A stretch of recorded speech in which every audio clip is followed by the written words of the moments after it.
Le monde est partant pour le grand reset. Enfin, presque tout le monde. Il y a un gars qui a le pouvoir de faire quelque chose pour arrêter ça, et vous savez exactement de qui je parle. Et ils ont fait une erreur quand ils ont essayé de mettre Trump de leur côté. Ils ont invité Donald Trump à Davos, 2 fois je crois. Mais en janvier, quand Donald Trump a vraiment commencé à voir la bête qui se dressait contre lui, il est allé à Davos, oui, au Forum économique mondial, et il leur a fait un énorme doigt d'honneur. Nous nous sommes engagés à préserver la majesté de la création de Dieu et la beauté naturelle de notre monde. Mais pour embrasser les possibilités de demain, nous devons rejeter les éternels prophètes de malheur et leurs prédictions de l'Apocalypse. Ces alarmistes exigent toujours la même chose, le pouvoir absolu de dominer, transformer et contrôler chaque aspect de nos vies.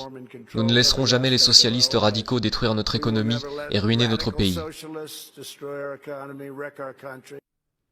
2 jours après que Donald Trump ait donné ce discours, un gauchiste de 89 ans, l'étrange milliardaire George Soros, a fait une intervention d'urgence, à Davos une fois de plus, avertissant que les élections américaines de 2020 détermineraient, je cite, le sort de notre monde.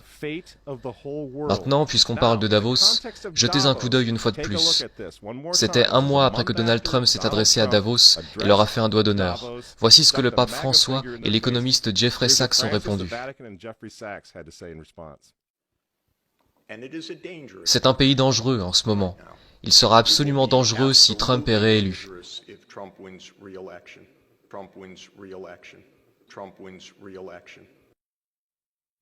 François a invité ce type au synode sur l'Amazonie en tant qu'invité d'honneur et conseiller. Il est aussi conseiller de Bernie Sanders. Qu'est-ce qu'il fait au Vatican? Pourquoi ce type qui est un promoteur pour le socialiste pur et dur Bernie Sanders, se retrouve en tant que conseiller pour le pape? Pourquoi a-t-il ses accès au Vatican?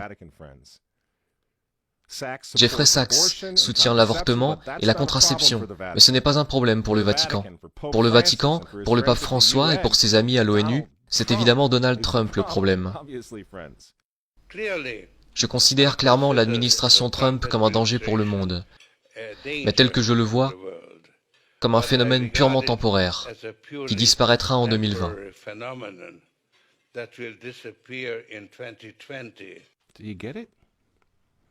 Vous comprenez? Vous voyez pourquoi il y a tant de haine envers Trump? Parce que malgré tous ses défauts, il est capitaliste, il n'est pas mondialiste. Il ne sera jamais l'un d'entre eux. C'est pourquoi il a retiré les États-Unis de l'accord de Paris sur le climat. Donald Trump a retiré les États-Unis de l'Organisation mondiale de la santé, l'entreprise de Bill Gates. Et maintenant, il menace de retirer les États-Unis de l'Organisation mondiale du commerce. Les gens disent, oui, Donald Trump s'est marié 2 fois, c'est vraiment un homme mauvais. Mais il est en train de tenir tête à des démons. Personne n'a dit qu'il était saint. Il frappe les vaches sacrées des Nations Unies dans le monde entier en ce moment même. L'Assemblée générale vote couramment à 185 voix contre les États-Unis sur presque tous les sujets désormais. Et vous vous souvenez, puisqu'on parle des Nations Unies, en novembre 2019, juste avant que le coronavirus arrive, Trump est allé aux Nations Unies, à l'Assemblée générale, et il a déclaré la guerre au mondialisme. Les dirigeants avisés mettent toujours le bien de leur propre peuple, de leur propre pays, en premier. L'avenir n'appartient pas aux mondialistes. L'avenir appartient aux patriotes. Peu après le discours que Donald Trump a livré à l'ONU, que s'est-il passé? Le coronavirus s'est répandu dans le monde, et l'économie américaine qui était en plein essor a été mise sous assistance respiratoire. Pensez-vous que c'était un accident?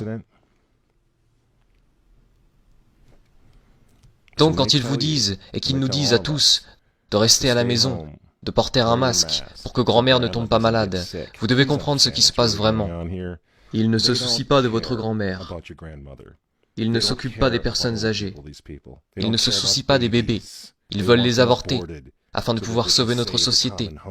Ils avortent des millions de bébés dans le monde entier. Ils ne se soucient pas des bébés, ils ne se soucient pas des personnes âgées. En réalité, si vous voulez sauver votre grand-mère, dites aux mondialistes de rester loin d'elle. Vous vous souvenez comment certains d'entre eux, comme Cuomo ou d'autres du même genre, ont renvoyé des patients atteints du coronavirus dans les maisons de retraite? Voilà à quel point ils se soucient de votre grand-mère. Et le but du jeu est maintenant de mettre l'économie des États-Unis à genoux, la réduire à néant, pour que tout le monde réclame le grand reset. Rendre cette nouvelle normalité si anormale que même vous et moi, vous savez, Dans un avenir proche, nous supplierons pour avoir des vaccins, car on nous aura rendus fous à ce moment-là, à mendier pour tout ce qui nous gardera en sécurité, selon nos geôliers et gardiens, et nos gardiens de zoo, vous voyez. C'est ce qu'ils veulent, c'est pourquoi ils continuent à utiliser ce terme de nouvelle normalité. Vous voulez combattre ? Retournez au travail, retournez à l'école. Si vous êtes en bonne santé, retirez votre masque. Et pour l'amour de Dieu, retournez à l'église et priez pour que Trump l'emporte en novembre. C'est à ça que sert le grand reset. Le faux dossier russe, l'impeachment. Vous voyez ? Pendant 4 ans, ils ont essayé d'arrêter cet homme, car s'il renforce l'Amérique, s'il la rend à nouveau forte, s'il sauve l'économie une seconde fois, le grand reset n'aura pas lieu. Le nouvel ordre mondial va être rejeté, et qui sait quand ils auront une opportunité comme celle du coronavirus à nouveau. Et ils le savent. Alors je vous pose la question. Pourquoi détestent-ils cet homme? Ces gens, ces hommes, ils détestent Dieu, ils détestent les enfants, ils détestent la famille traditionnelle, ils vous détestent, et ils détestent Donald Trump, dont les opposants politiques d'ailleurs en ce moment sont en train de déboulonner des statues de saints, de frapper des policiers et de brûler des drapeaux. Vous dites que vous n'aimez pas Trump? Je suis désolé les amis, mais on s'en fiche, cela n'a plus vraiment d'importance. Vous pensez à la personnalité de Trump ou à ses tweets, mais regardez la situation dans son ensemble. Le choix est simple les amis. Levez-vous avec les Américains dès maintenant, ou tombez avec le nouvel ordre mondial dans un avenir pas si lointain. Il n'y a pas d'autre choix.